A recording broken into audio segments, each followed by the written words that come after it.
Shalom Aleichem Besem Hamasya. Selamat berjumpa dengan saya dalam acara renungan hari ini dan esok bersama yoga. Hari ini kita akan merenungkan firman Tuhan yang saya ambil dari Kisah Para Rasul pasal kedua ayatnya pertama sampai yang keempat, yang berbunyi demikian. Ketika tiba hari Pentakosta, semua orang percaya berkumpul di satu tempat. Tiba-tiba turunlah dari langit suatu bunyi seperti tiupan angin keras yang memenuhi seluruh rumah di mana mereka duduk, dan tampaklah kepada mereka lidah-lidah seperti nyala api yang bertebaran dan hinggap pada mereka masing-masing. Maka penuhlah mereka dengan Roh Kudus, lalu mereka mulai berkata-kata dalam bahasa-bahasa lain seperti yang diberikan oleh Roh itu kepada mereka untuk mengatakannya. Sampai di sini pembacaan kita tentang firman Tuhan yang akan kita renungkan bersama-sama. Hari ini saya beri judul renungan yaitu Roh Kudus datang membawa pertobatan. Saudara-saudara yang kasih Tuhan, apa yang sedang terjadi pada kelompok orang percaya dan pihak lain, kelompok orang-orang Yahudi yang datang dari segala penjuru dunia pada waktu itu? Mereka berkumpul datang ke kota Yerusalem. Bagi orang-orang percaya, mereka berkumpul di satu tempat pada hari Pentakosta itu adalah bagian dari penantian selama 10 hari sejak Tuhan Yesus naik ke surga. Maka para muridnya dan seluruh orang percaya, mereka berkumpul di satu rumah. Mereka berdoa, mereka menantikan janji Tuhan Yesus yang mengatakan bahwa tidak lama lagi engkau akan dibaptis ke dalam Roh Kudus. Janji berhubungan dengan kedatangan Roh Kudus yang akan membaptis dan memenuhi serta mendiami dalam hati seluruh orang percaya. Pada sisi lain, orang-orang Yahudi yang datang dari segala kolong langit, segala penjuru dunia waktu itu ke kota Yerusalem adalah dalam rangka untuk merayakan hari Pentakosta orang Yahudi, yaitu mereka datang untuk mempersembahkan buah-buah sulung dari hasil gandum dan buah-buah pertanian yang dipersembahkan kepada Tuhan sebagai rasa ungkapan syukur dan sukacita mereka. Nah, pada saat itulah di mana satu pihak yang lain, yaitu orang-orang percaya yang berkumpul di satu rumah, mengalami satu peristiwa, yaitu Roh Kudus yang datang, yang turun, yang dicurahkan, ditandai dengan adanya suatu bunyi seperti tiupan angin yang keras. Tanda pertama, adanya suatu bunyi seperti tiupan angin yang keras. Tanda berikutnya, terlihat seperti lidah-lidah nyala api yang hinggap dan bertebaran pada diri mereka. Dan yang menarik, dan Roh Kudus yang telah dicurahkan, yang telah datang dan turun itu memenuhi hati seluruh orang percaya, dan dari dalam hati itu mendorong mereka untuk berkata-kata dalam bahasa-bahasa yang lain, untuk berkata-kata dalam dialek bahasa-bahasa, di mana orang-orang Yahudi yang sedang merayakan Pentakosta itu berasal, dari mana mereka datang. Karena orang-orang Yahudi pada saat itu mereka telah tersebar di berbagai tempat. Mereka telah menjadi orang-orang diaspora, orang-orang yang tersebar, sehingga mereka menggunakan dialek bahasa-bahasa daerah setempat di mana mereka tinggal. Pada saat itulah mereka mendengar bahwa para rasul dan orang-orang percaya yang didorong oleh Roh Kudus, yang diberi karunia untuk berkata-kata dengan lidahnya, mereka mendengar dalam bahasa masing-masing, dalam dialeknya masing-masing. Itu sebabnya menimbulkan keheranan, menimbulkan kebingungan bagi orang-orang Yahudi.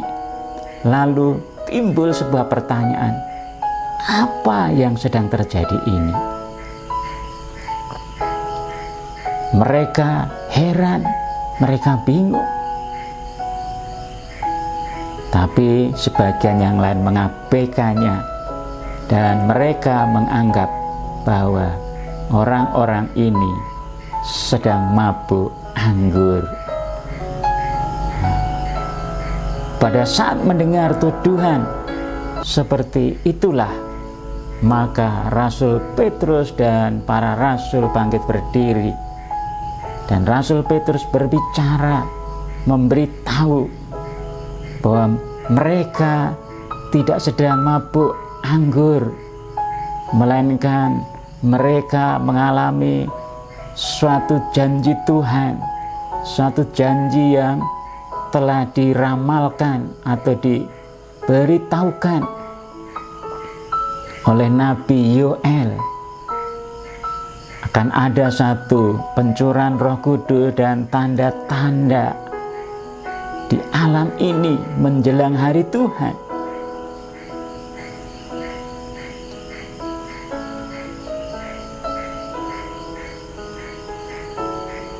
Rasul Petrus lalu memberitahukan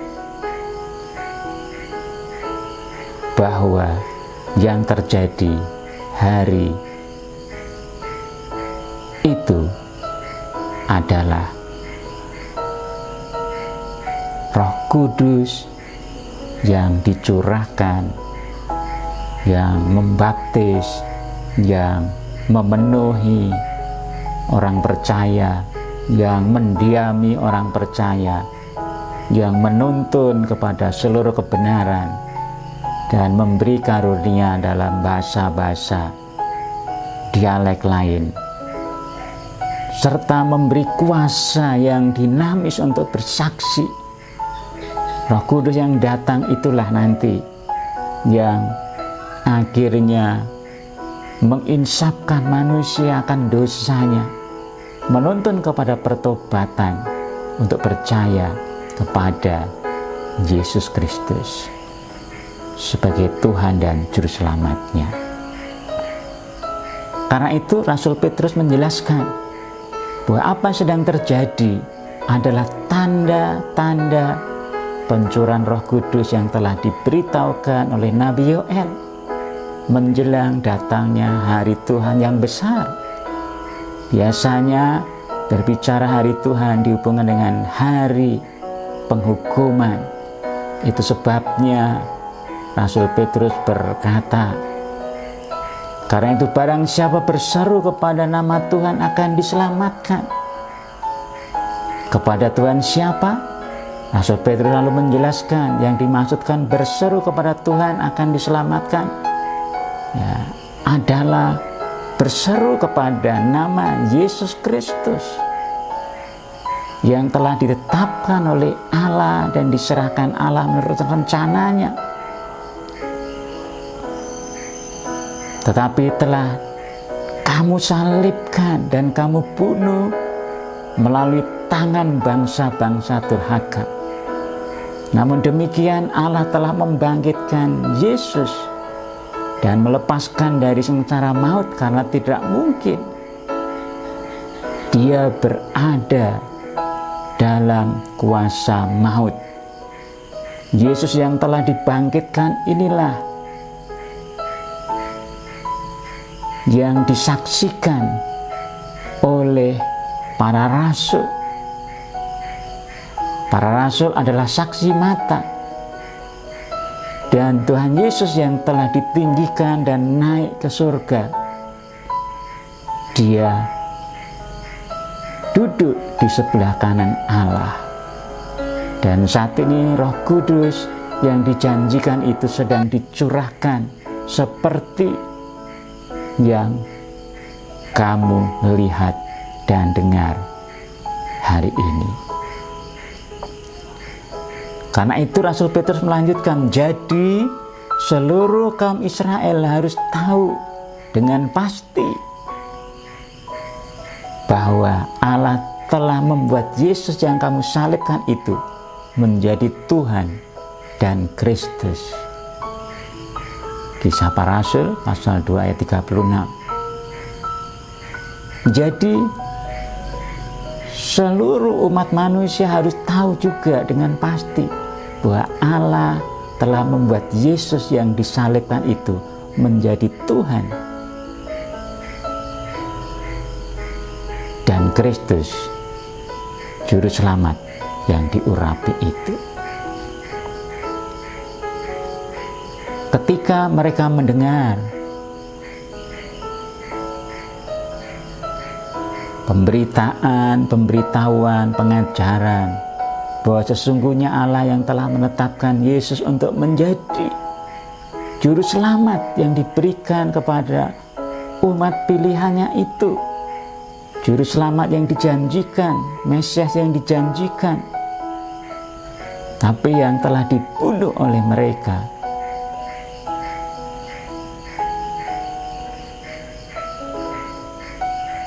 Hati orang yang mendengar tersentuh. Roh Kudus menginsapkan mereka. Mereka bertanya, apakah yang harus kami buat, saudara-saudara? Rasul Petrus berkata, bertobatlah dan hendaklah kamu masing-masing memberi dirimu dibaptis dalam nama Yesus Kristus untuk pengampunan dosamu, maka kamu akan menerima karunia Roh Kudus. Sebab bagi kamulah janji itu, dan bagi anak-anakmu, dan bagi orang yang masih jauh, yaitu sebanyak yang akan dipanggil oleh Tuhan Allah kita. Apa yang terjadi, saudara-saudara? Mendengar perintah mereka untuk bertobat supaya beroleh pengampunan dalam nama Tuhan Yesus Kristus dan memberi diri untuk dibaptis, dan mereka akan menerima karunia Roh Kudus sebab janji itu untuk mereka. Lalu orang-orang itu menerima kebenaran firman. Mereka bertobat, mereka menerima Yesus sebagai Tuhan dan Juru Selamatnya. Roh Kudus telah menginsapkan mereka akan dosa-dosanya, menuntun kepada pertobatan, dan membawa untuk percaya menerima Yesus sebagai Tuhan dan Juru Selamat mereka. Sebab itulah yang dijanjikan Tuhan Allah untuk umat pilihannya. Hari itu terjadi suatu ledakan pertobatan orang percaya yang dibawa oleh Roh Kudus untuk menerima Yesus. Jumlah mereka kira-kira ada 3.000 jiwa. Suatu peristiwa yang sangat fantastis, suatu pertobatan yang besar. Itulah kuasa Roh Kudus yang dinamis untuk memberi kesaksian melalui para rasul dan orang percaya. Kuasa yang dinamis, kuasa yang digambarkan seperti dinamit, memberi satu ledakan. Dan memang terjadi sebuah ledakan pertobatan. Sehingga orang percaya ditambahkan 3.000 jiwa. Mari kita bandingkan.